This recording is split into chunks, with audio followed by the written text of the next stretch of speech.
Giving your files good names is one of the most important and easiest things you can do.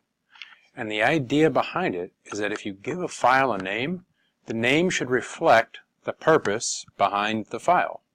So in this case, if I'm doing a Microsoft Word document, and these are my notes for the guest teacher that I'm going to have on February 8th, the name of the file that I gave was Guest Teacher Feb 8. That way when I go back to look for it, I know for sure what it is because I gave it a good name. It also makes it searchable. So if I go File and I save this, and now maybe I save it to my desktop.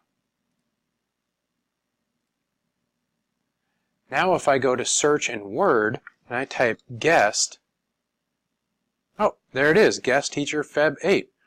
Giving my files good names and then saving them in a good place makes it so I can either navigate to the file and find it and know exactly what I need by going through my folders, or I can search for my file because I gave it a good name that has something to do with the thing I'm trying to accomplish.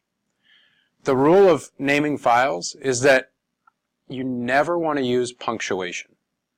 In almost every other case in your entire life when you're writing, punctuation is the best.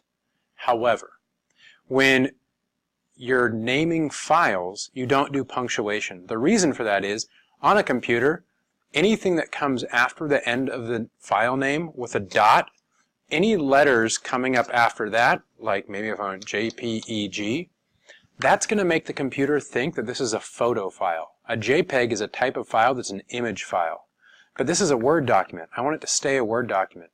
So when you punctuate, what it does is it really confuses the computer, or it confuses the operating system, and it also can confuse programs that are going to try to open that file, because the program will no longer think that file belongs to it, because the punctuation is kind of like a little code that tells the computer what type of file it is. So in general, don't punctuate your file names at all. Leave that out completely and just give them names that relate to the purpose for the file.